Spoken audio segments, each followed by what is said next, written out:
쪽이 되었다며 기죽지 말고 살으라고 저 몰래 신랑에게 용돈까지 주신 분들이세요. 그러니 제가 훗날 더 상처를 받았고 더 신랑이 미워졌는지도 모르겠습니다.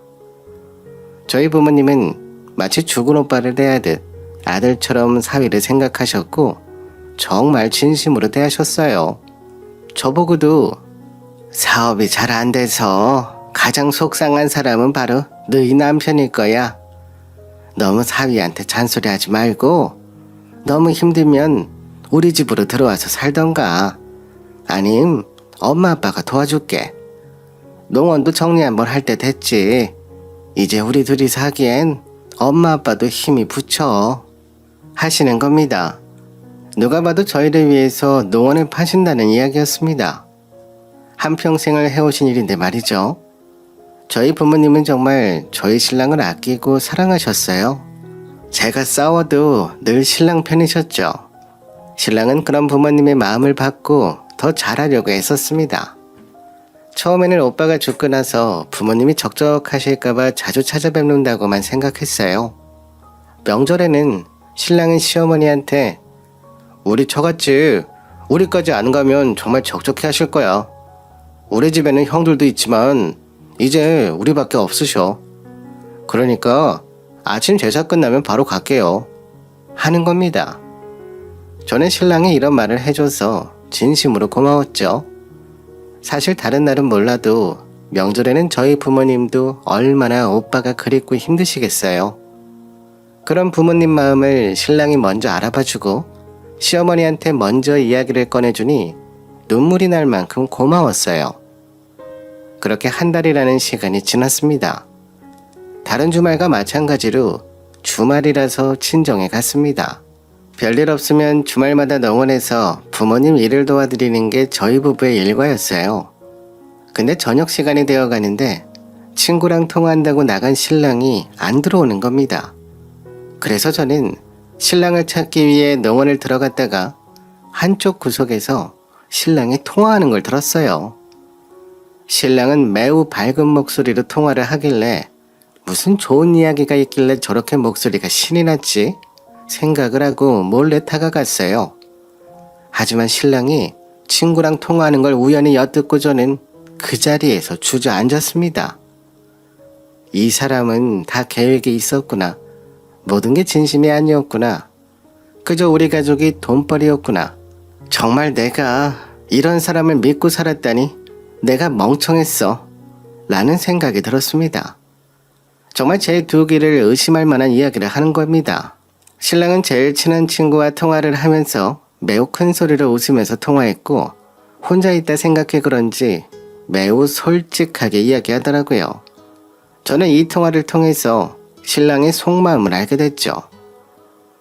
나 지금 처갓집이지. 지금 내가 잘해야지. 우리 처갓집에 자식이라고는 우리 와이프뿐인데 여기 농원 팔면 대충 15억은 될 것 같은데. 안 그래도 내가 아는 부동산에 물어봤지. 이제 이거 다 내 재산이야. 그렇게 혼자 껄껄대며 웃더니 친정오빠 이야기를 꺼내더군요. 걱정하지 마. 요즘 내가 이 집 사위인지 아들인지 모를 정도로 얼마나 잘하는데. 아마 내가 지금도 빚 좀 갚아달라고 하면 장인 장모님이 농원 팔아서 다 해주실걸.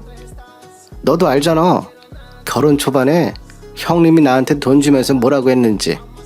나 참 기가 막혀서 꼴랑 몇 천만 원 주면서 자기 여동생에게 잘해라. 친정에 자주 데려와라. 이딴 소리를 건방지게 왜 하냐고. 농사꾼 주제에 그렇게 나대다가 요절해버린 거지. 솔직히 그때 장례식장에서도 말은 못했지만 속이 참 시원하더라. 아무튼 내가 얼마나 지금 그 사람들 비위에 맞춰주면서 잘하고 있는데 곧 빚 정리하고 다시 사업 시작할 거야. 내가 이대로 무너질 것 같아. 신랑의 이런 이야기에 너무 어이가 없었습니다. 친정에 잘하던 신랑이라 진심으로 우리 부모님의 상처를 보듬어주는 착한 사람이라고 믿었어요. 비록 사업에 실패해서 빚은 있지만 친정에 잘하는 사람이라 용서해주면서 살았는데 뒤로는 이런 생각을 하는지 몰랐습니다. 저는 친정 부모님께 잘하는 신랑을 진심으로 믿었고 평생을 함께하고 싶었어요. 근데 신랑은 저희 부모님을 돈줄로만 보고 있던 거예요. 아마 저까지도 돈줄로 보고 있었을지도 모릅니다. 근데 신랑의 충격적인 발언은 여기서 끝나지 않았습니다.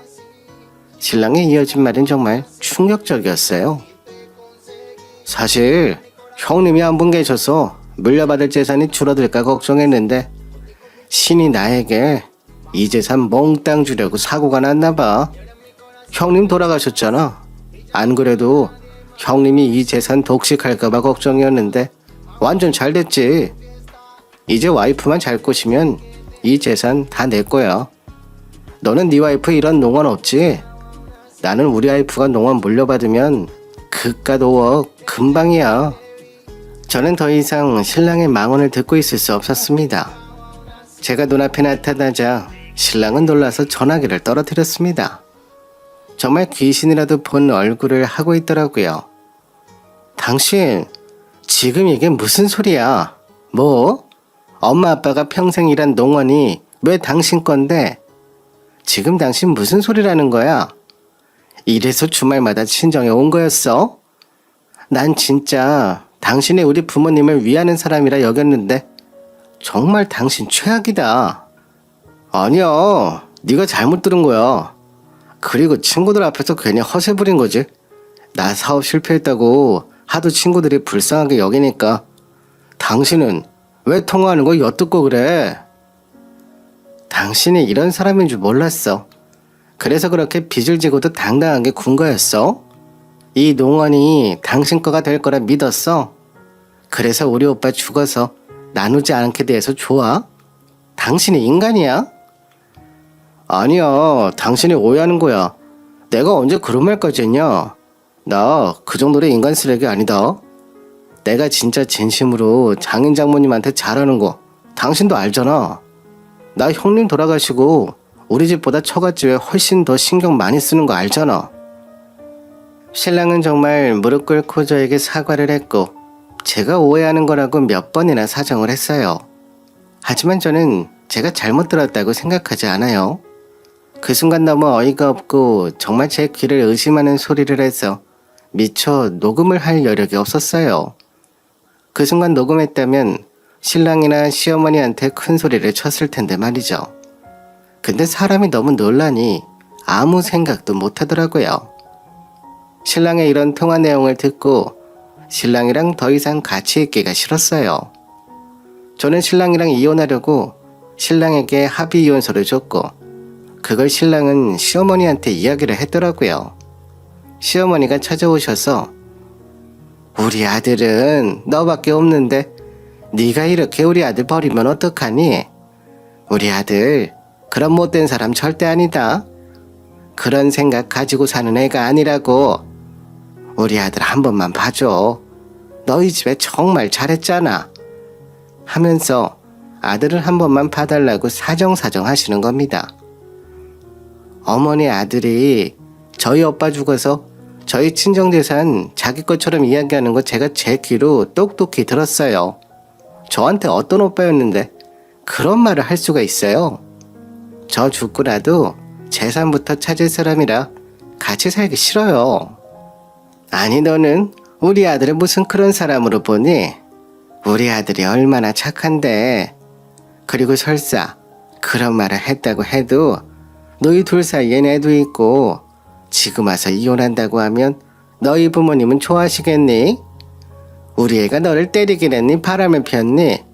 이혼은 절대 안 된다. 사실 시어머니 입장에서 막내 아들이 사고는 다 치고 이제 연봉도 적은 40대 남자가 돼서 재혼도 하기 힘드니 무조건 저랑 끝까지 살게끔 하시려고 한 것 같아요. 거기에 저희 집 재산이 얼만큼인지 몰랐다가 이번에 신랑을 통해서 15억 정도 된다고 하니 저를 대하는 태도도 달라지시더라고요. 은근 부모님 농원하신다고 무시했는데 돈의 가치를 알고 나서는 사돈 어른들은 잘 계시지 하면서 챙기는 걸 보니 시어머니도 신랑이랑 똑같구나 싶었어요. 신랑과 시어머니 입장에선 이혼은 절대 안 되는 일이었죠. 저희 친정집 재산이 탐났을 거니까요. 신랑은 자기 이름으로 대출도 안 나오고 신용이 거의 바닥이었어요. 빚도 있는 상황이고요. 그러니 저에게도 매달렸습니다. 절대 이혼은 안 된다고 사람을 괴롭혔어요. 매일 전화를 하는 시어머니 때문에 노이로제가 걸릴 것 같았고 문자를 보내시고 전화를 하시고 제가 이혼하면 안 된다는 말을 계속 하셨어요. 정말 사람을 질리게 하는 분이셨죠. 시어머니의 이런 행동이 더 이혼하고 싶게 만드는 걸 모르시는 건지 우리 아들 나 없으면 못 살아. 너도 하나의 엄마인데 아이에게 부모 없이 자라는 게 얼마나 상처인 줄 모르니? 너는 너만 생각하는구나. 우리 아들이 다 너랑 아들 잘 살게 해주려고 사업하다가 빚이 생긴 거지. 노름하다 생긴 빚이 아니잖니? 하면서 연락을 하셨어요. 신랑이 사람 배신하는 말을 했는데 말뿐이라고 증거가 없다고 발뺌하는 신랑도 그런 신랑이 맞다고 우기는 시어머니도 정말 사람을 지치게 했어요. 솔직히 저는 신랑이 우리 부모님을 찾아뵙는 것도 싫었고 제 손을 잡는 것조차 끔찍했습니다. 같은 공간에서 밥을 먹으면 체할 것 같아서 서로를 위해서 당분간 떨어져 지내자고 했어요. 별거 하면서 서로 시간을 가지는 게 더 좋을 거라 생각한 것 같아요. 이혼하면서 양육권을 가지고 오는 게 합의가 안 된 상황에선 정말 힘들더라고요. 제가 결혼하고 나선 직장 생활한 이력이 없었고 아이를 키우는데 엄마의 생활력이 증빙이 되어야 하고 성격 차이로 이혼하려고 해도 신랑의 합의가 있어야 하는데 신랑은 절대 저랑 이혼할 생각이 없었습니다. 별거를 시작하고 친정에 있으면서 농원 일을 거들다 보니 요즘 유행하는 농원 카페를 만들어 보기로 했어요. 엄마, 아빠가 이 나이에 카페를 하면 잘 될까? 엄마 아빠가 이 나이에 카페를 하면 잘 될까? 새로운 사업한다고 괜히 재산만 잃는 거 아닌지 모르겠구나. 엄마 아빠가 이제 나이가 젊지가 않아. 엄마, 나랑 같이 해봐요. 평생 일하신 농원이잖아. 요즘은 이런 농원 카페를 사람들이 차 타고 1시간씩 걸려서 와요. 같이 배워봐요. 나도 일 시작하면서 다시 잘 살고 싶어. 엄마 아빠 우리 같이 해봐요. 부모님도 처음에는 잘 될까 걱정하셨지만 농원 카페를 하는 곳을 찾아다니면서 어떻게 꾸밀지 생각하시고 저랑 같이 카페 리모델링을 시작했어요. 신랑이 이전에 카페를 해봐서 저도 어느 정도 지식이 있었고 저 또한 신랑이랑 있었던 상처를 치유하기 위해 더 일에 빠져들어서 최선을 다해 공사를 하고 카페 오픈 준비를 했습니다. 엄마는 새로 배운 바리스타 공부도 재밌어 하시고 아빠는 농원에 많은 사람들이 찾아오고 꽃도 구매율이 올라가니 좋아하시더라고요. 그러다 보니 두 분이서 웃는 시간이 많아지셨죠. 손님들에 대하면서 농원에 활기를 띠기 시작했어요. 사계절 달리 피는 꽃을 심고 상품으로 팔 수 있는 난을 전시하고 선물용으로도 만들고 하니 정말 시간이 잘 갔습니다. 저희 아이들도 답답한 아파트가 아닌 농원에서 뛰어놀면서 커가니 더 밝아졌고요. 정말 신랑 없이도 아이를 키울 수 있겠다는 생각이 시간이 갈수록 더 많이 들었어요. 별거를 시작하고 반년 만에 카페는 입소문이 나서 근교에서 많은 사람들이 찾아오는 카페가 됐습니다. 신랑은 그 사이에 몇십 번 찾아왔지만 만나주지 않았어요. 솔직히 만날 이유가 없었어요. 처음에는 그래도 아들의 아빠인데 라고 생각했지만 신랑은 사업이 망하면서 아이에게 좋은 아빠는 아니었거든요.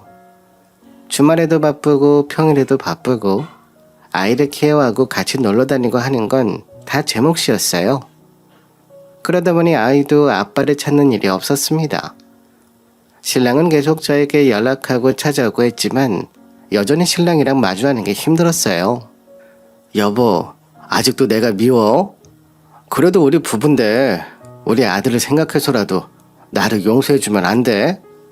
내가 바람을 피운 것도 아니잖아. 정말 말 실수한 거 가지고 이렇게까지 오래 삐져 있어야 돼?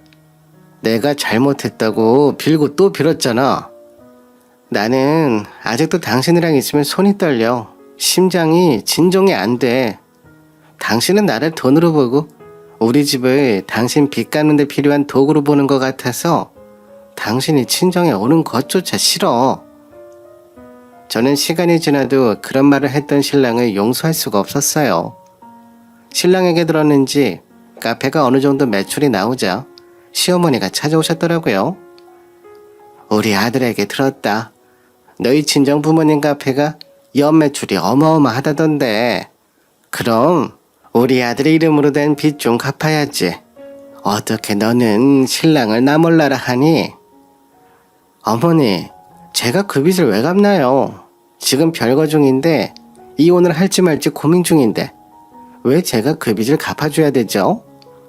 제가 저희 친정 근처에 얼씬도 하지 말라고 했고 그 조건은 어머니도 마찬가지세요.